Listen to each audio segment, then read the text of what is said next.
हम लोग physics start करते हैं और फिजिक्स सबसे पहले तो ये जान लीजिए कि फिजिक्स होता क्या है। अब तक फिजिक्स में आपने 4 चैप्टर पढ़े थे, लेकिन अब फिजिक्स को देखने का नजरिया आपका एकदम बदलने वाला है, क्योंकि अगर आप अब देखना नहीं सीखेंगे तो आप फिजिक्स को सीखना थोड़ा सा मुश्किल हो जाएगा। तो पहली चीज तो ये जान लीजिए कि फिजिक्स होती क्या है। ये हमारी जो नेचर है, इस नेचर में जो कुछ भी हो रहा है वो सब कुछ फिजिक्स के अंदर ही आएगा।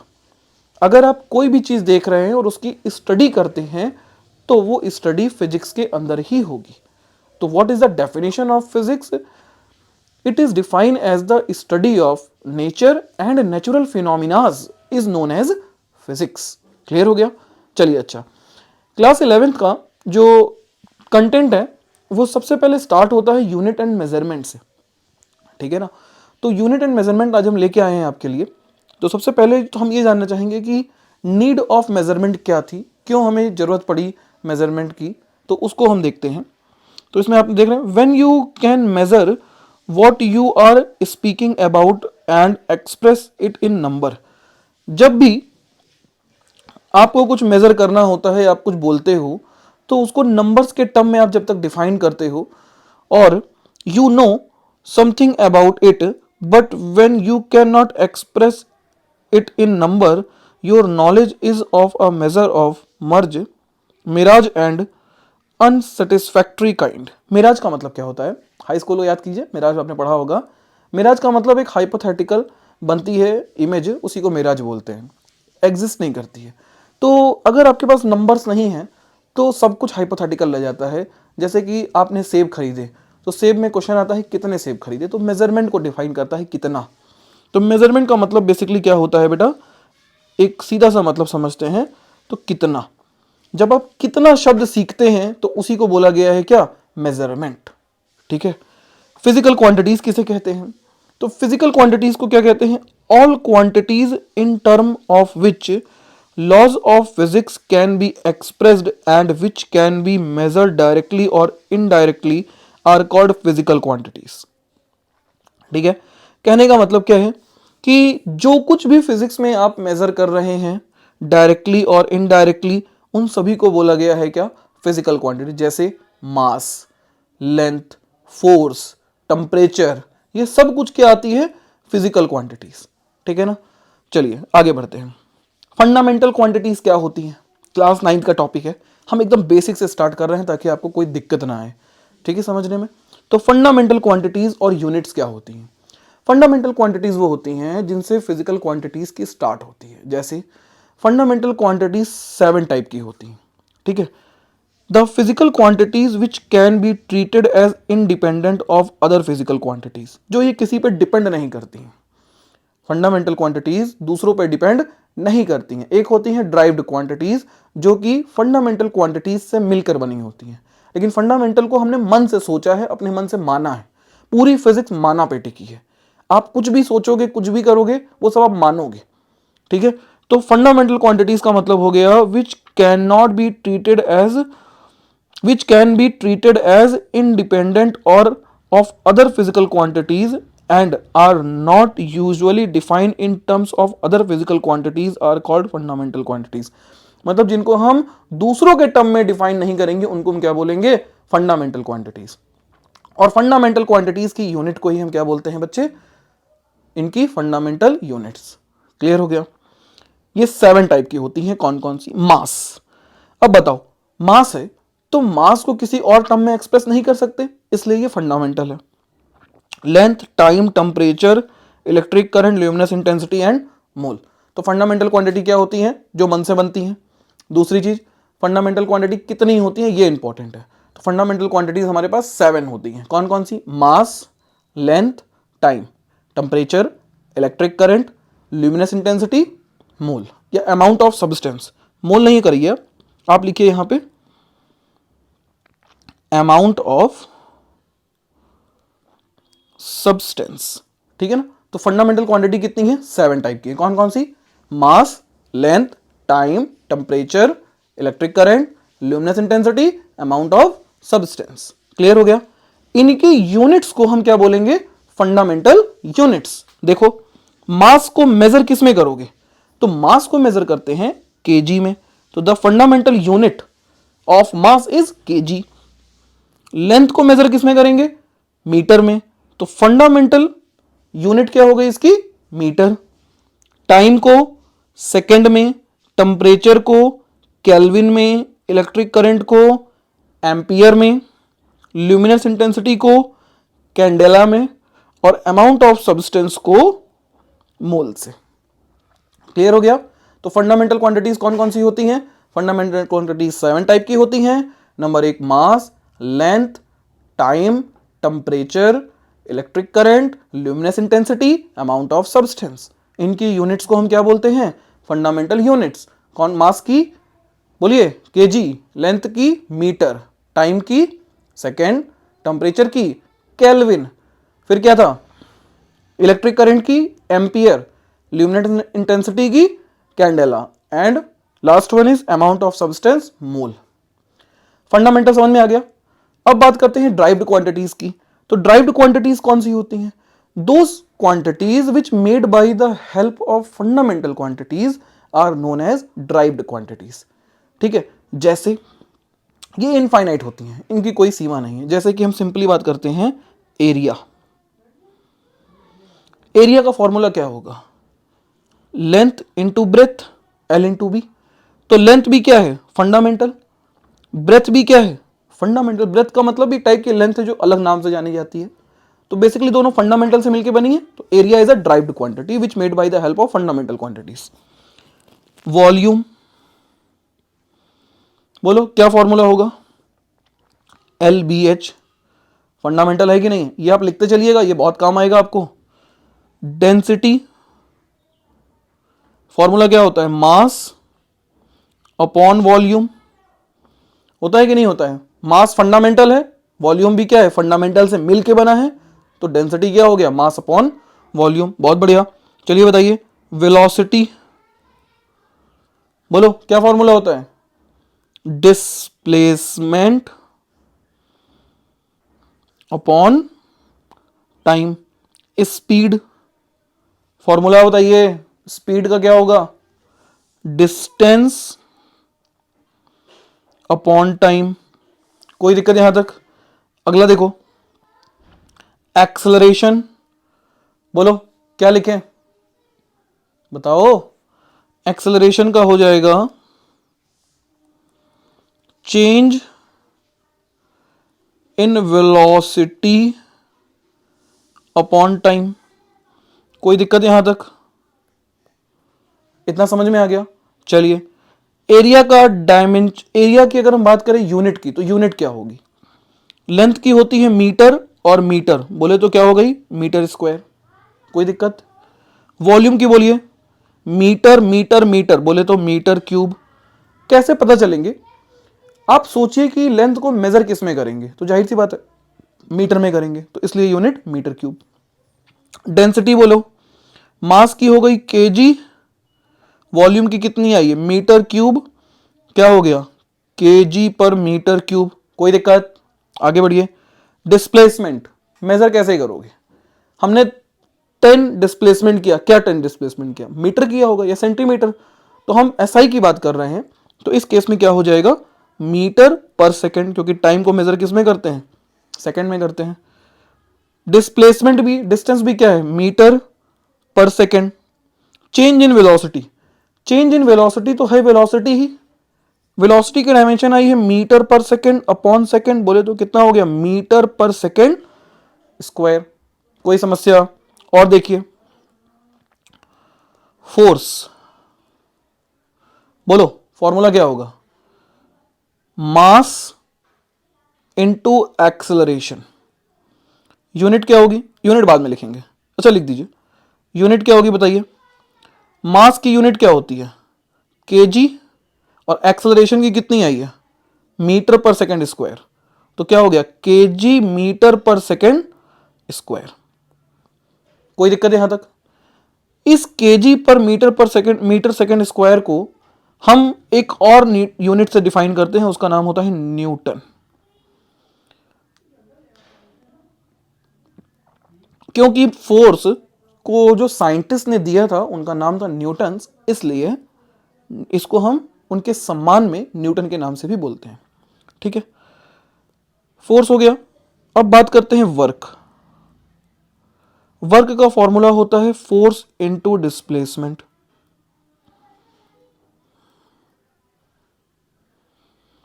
काइनेटिक एनर्जी क्या फॉर्मूला होता है, याद है आपको, बताइए, हाफ mv स्क्वायर।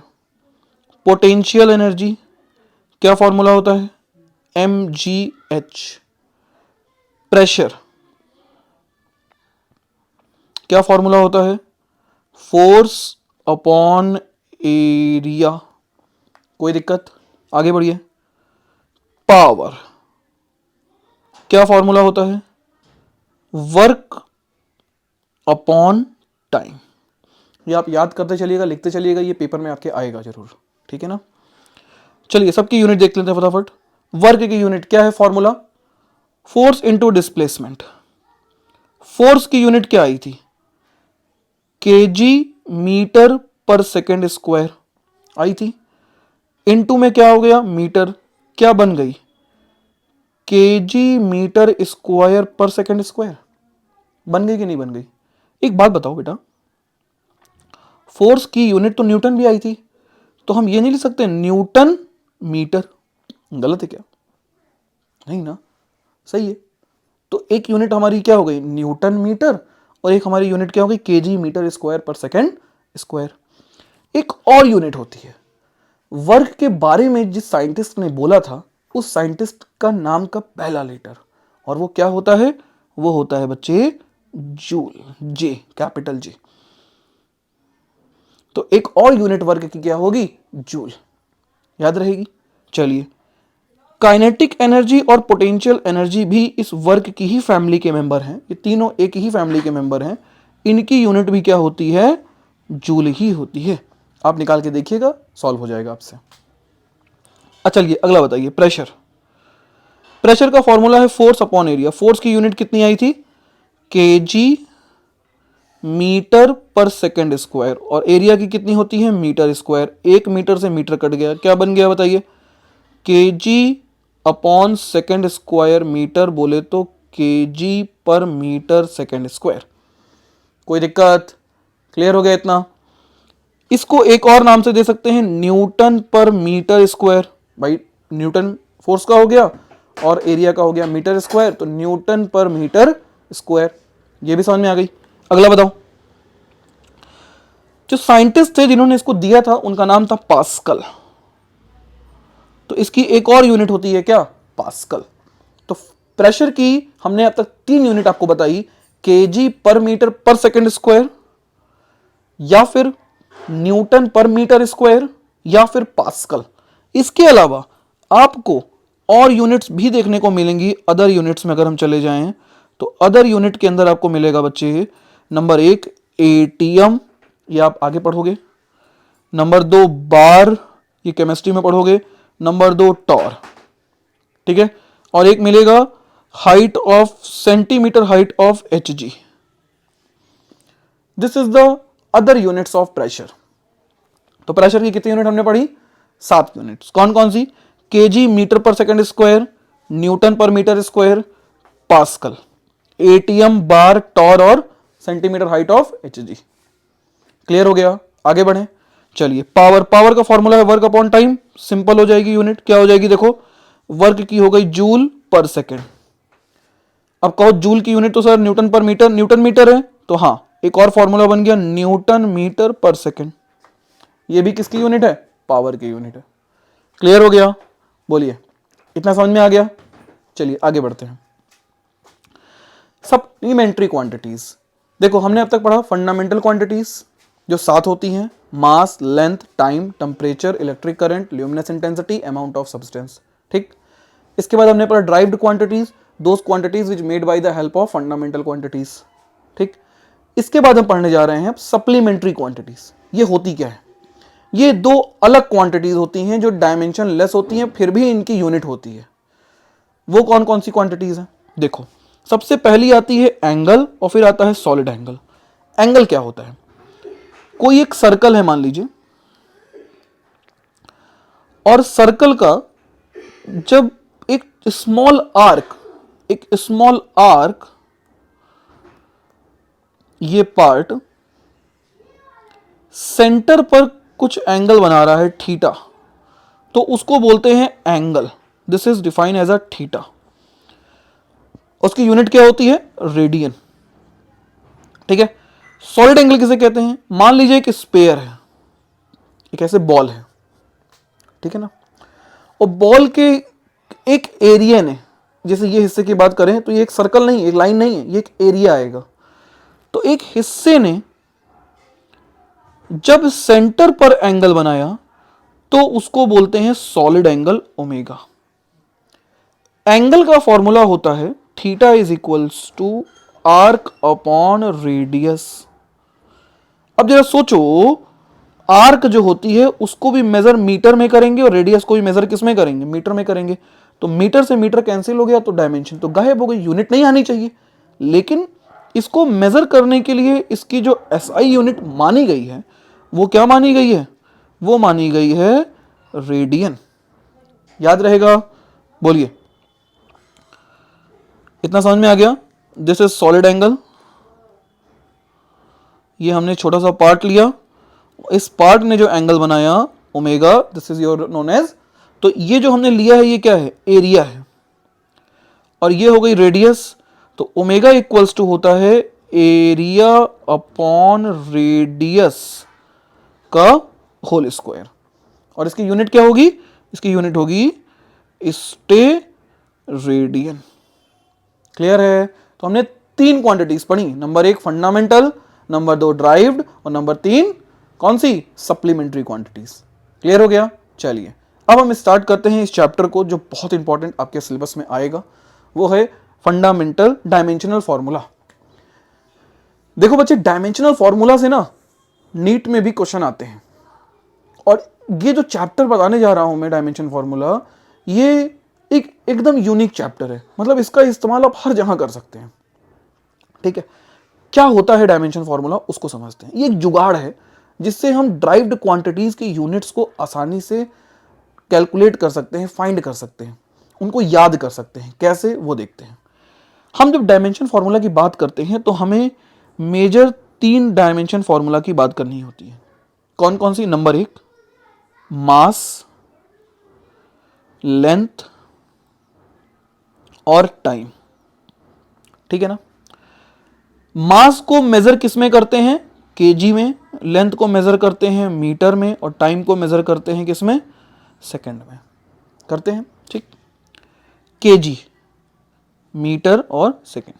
समझिएगा, हर वो चीज जो केजी में मेजर की जाएगी, किस में मेजर की जाएगी? केजी में मेजर की जाएगी। आप अपने आप से क्वेश्चन पूछोगे जब आपको डायमेंशन निकालना होगा कि ये किस में मेजर किया जाएगा, तो अगर वो केजी में मेजर किया जा रहा है तो उसका डायमेंशन फॉर्मूला होगा मास का पहला लेटर कैपिटल एम। अब ये ब्रैकेट क्यों लगाए हैं? ये एक परंपरा है, इसको लगाना मस्ट है। ठीक है ना, ट्रेडिशन चल रहा है, चलाइए आप भी। नंबर नहीं देगा एग्जामिनर, आप वॉलंटियर बनने की कोशिश मत कीजिएगा। जो चीज़ चल रही है उसको चलाइए। अगर आप दिमाग लगाएंगे तो हो सकता है आप ही को 0 मिलेगा, फिर घर वाले आपके साथ दिमाग लगाएंगे। तो ये काम मत कीजिएगा बच्चे, कोई मतलब नहीं है। ठीक है ना, सरदर्द पालने का, चुपचाप आप इसको लगाना सीख लीजिए। हर वो चीज जो मीटर में मेजर की जाएगी, मीटर में मेजर की जाएगी, वो डायमेंशन किसकी मानी जाएगी? लेंथ की मानी जाएगी। और लेंथ का डायमेंशन फॉर्मूला होता है कैपिटल एल। क्यों? क्योंकि पहला लेटर लेंथ का क्या है? एल है। ठीक। टाइम, सेकंड, हर वो चीज जो सेकंड में मेजर की जाएगी, आप लोग समझदार हो, जान ही गए होगे, तो वो मेजर की जाएगी किससे? टी से। कोई दिक्कत नहीं है यहां तक? इतना समझ में आ गया? आगे बढ़ा जाए। चलो देखो, अब ये तो हो गए कुछ फंडामेंटल। एक और जान लीजिए, electric current. Electric current unit होती है एम्पियर और डायमेंशन भी होती है कैपिटल ए। ठीक है, चलिए कुछ क्वेश्चंस करते हैं। मान लीजिए आपसे कहे कि find the dimension of area. समझना, आपको आ जाएगा समझ में, कोशिश करिए, आ जाएगा। एरिया का फॉर्मूला होता है लेंथ इनटू ब्रेथ होता है। ठीक, अब बताओ लेंथ को मेजर किस में करोगे? खुद से सवाल पूछो, लेंथ को मेजर किस में करेंगे? तो लेंथ को मेजर करने के लिए आपको एक ही जवाब आएगा, मीटर में करेंगे ना। और मीटर का डायमेंशन फॉर्मूला क्या होता है? मीटर का डायमेंशन फॉर्मूला होता है कैपिटल एल। तो क्या हो गया? कैपिटल एल हो गया। ब्रेथ को मेजर किस में करोगे? बताइए, ब्रेथ को मेजर किस में करेंगे? लेंथ में करेंगे, मीटर में करेंगे। और मीटर का डायमेंशन फॉर्मूला होता है क्या? एल। तो क्या बन गया ये?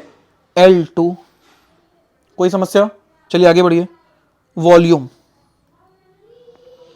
बोलो फॉर्मूला क्या आएगा? LBH आएगा ना। चलिए बताइए, लेंथ मेजर किस में करेंगे? एल में करेंगे, एल। बी मेजर किस में करेंगे? एल से करेंगे। सी मेजर किससे करेंगे? एल से करेंगे। क्या बन गया? L3। कोई दिक्कत? आगे चलो।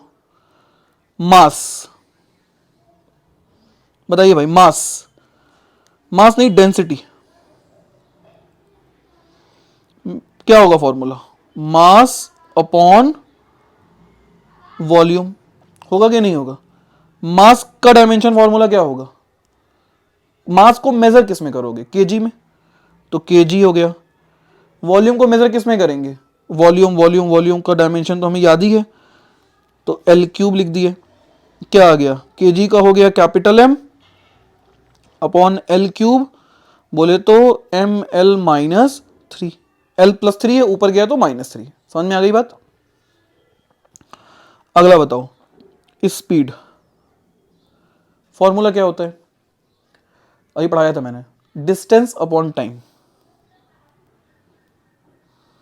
डिस्टेंस अपॉन, बोल देखिए, डिस्टेंस मेजर किस में करेंगे? मीटर में। और मीटर का डायमेंशन क्या होता है? एल। बहुत बढ़िया। टाइम को मेजर करेंगे सेकेंड में, डायमेंशन टी। फॉर्मूला क्या बन गया? LT-1। क्लियर हो रहा है कि नहीं हो रहा है? चलिए अगला देखते हैं। वेलोसिटी, बोलो फॉर्मूला क्या होता है? Displacement upon time. होता है कि नहीं होता है? डिस्प्लेसमेंट को मेजर किस में करेंगे? सोचो, मेजर किस में करेंगे? मेजर का मतलब वही, नापोगे कैसे? फीता से ले जाओगे ना आपने, फीते का डायमेंशन कैसे नापोगे? मीटर में नापोगे। तो मीटर है तो इसका मतलब क्या हो गया? एल। हर वो चीज जो मीटर में मेजर की जाएगी, डायमेंशन क्या होगा? एल होगा। अपॉन टाइम टी हो गया। क्या बन गया? LT-1। हो गया कि नहीं हो गया? एक्सेलरेशन फॉर्मूला क्या था? Change in velocity upon time, यही तो फॉर्मूला था। चेंज इन वेलोसिटी किसे मेजर करोगे? भाई एक बात बताओ, 10 लीटर दूध है तुम्हारे पास, ठीक, 2 लीटर निकाल लिए तुम, कितना बचा? 8 लीटर बचा ना। 8 मीटर तो बच नहीं गया, तो भैया डायमेंशन तो वही रहेगी। तो चेंज इन वेलोसिटी की डायमेंशन भी क्या रहेगी? जो वेलोसिटी की डायमेंशन रहेगी। और वेलोसिटी की डायमेंशन कितनी आई है? LT-1 आई है कि नहीं आई है? और अपॉन में टाइम है टी। एक टी, 1 नीचे प्लस में है, ऊपर माइनस में है। ये नीचे वाला जब ऊपर जाएगा तो फिर साइन चेंज होगी, और साइन चेंज होगी तो क्या बन जाएगा? LT-2 बन जाएगा, नहीं बन जाएगा? कोई दिक्कत? चलो अगला पढ़ो। एक्सेलरेशन हो गया। फोर्स बताओ, फोर्स डायमेंशन कितनी होगी? Dimension mass into acceleration, formula तो यही होता है। मास को मेजर किस में करेंगे? एम में, केजी में। और एक्सेलरेशन एम देख के कैपिटल एम नहीं लिखा गया है, मास है, केजी में मेजर किया जाता है, इसलिए कैपिटल एम लिखा गया है। एक्सेलरेशन का डायमेंशन क्या होगा? अभी निकाला हमने, LT-2। कितना आ गया बोलियो? MLT-2। कोई दिक्कत? आगे बोलिए। वर्क फॉर्मूला क्या होता है? Force into displacement. फोर्स का डायमेंशन कितना निकाला? MLT-2। डिस्प्लेसमेंट का कितना होता है? L। कितना आ गया? ML2T-2। बोलिए समझ में आ रहा है? फिर से रिवाइज करते हैं। एरिया कितना आया था? L2। वॉल्यूम कितना आया था? L3। फिर क्या पढ़ा? डेंसिटी कितना आया था? ML-3। बेटा आप कॉपी में लिखिए, उसको देखो। अगर आप कॉपी में नहीं लिख रहे हो, सिर्फ टाइम पास कर रहे हो वीडियो का, तो कोई मतलब नहीं वीडियो देखने का। ठीक है ना। चलिए अच्छा, तो सबसे पहले हमने क्या देखा, लेंथ एरिया देखा। एरिया का डायमेंशन कितना आया L2, वॉल्यूम का कितना आया L3, डेंसिटी का कितना आया ML-3। फिर क्या पढ़ा, डिस्प्ले वेलोसिटी कितना आया LT-1, acceleration LT-2, force MLT-2। फिर से लेंथ का L, मास का M, टाइम का T, एरिया का L2, वॉल्यूम का L3, फोर्स का MLT-2, वेलोसिटी का LT-1, एक्सेलरेशन का LT-2, फोर्स का MLT-2। याद हुआ? चलो देखते हैं। वर्क का, फोर्स का रखे, डिस्प्लेसमेंट का रखे, तो ML2T-2। चलिए अगला बताइए, प्रेशर, फॉर्मूला क्या होगा, फोर्स अपॉन एरिया, फोर्स का डायमेंशन अभी अभी पढ़ाया, MLT-2 अपॉन एरिया का L2, कितना आ गया M, बोलो भाई कितना आ गया M, एक L से L गया, एक L ऊपर गया, L-1 T-2। कोई दिक्कत? चलिए बताइए आगे। पावर का फॉर्मूला क्या होगा, पावर का फॉर्मूला होता है वर्क अपॉन टाइम, होता है कि नहीं होता है। वर्क का डायमेंशन कितना आया ML2T-2, देखो ऊपर दिखाई दे रहा होगा। टाइम का होता है T, क्या बन गया ML2T-3। कोई दिक्कत? बोलिए, इतना समझ में आ गया? चलिए मेरे साथ एक बार रिवाइज कीजिए फटाफट। एरिया का L2, वॉल्यूम का L3, बहुत बढ़िया, डेंसिटी का ML-3, फिर वेलोसिटी का LT-1, एक्सेलरेशन का LT-2, फोर्स का MLT-2, फिर वर्क का ML2T-2, फिर प्रेशर का ML-1T-2, पावर का ML2T-3। फिर से वेलोसिटी का डायमेंशन LT-1, एक्सेलरेशन का LT-2, फोर्स का MLT-2, वर्क का ML2T-2। लिख के देखो, याद हो जाएगा।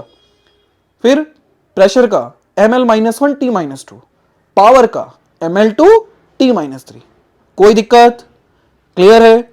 चलिए थैंक यू। नेक्स्ट क्लास में कांस्टेंट की डायमेंशन निकालना सीखेंगे और एप्लीकेशन ऑफ डायमेंशन फॉर्मूला सीखेंगे, ठीक है ना। चलिए थैंक यू बच्चों।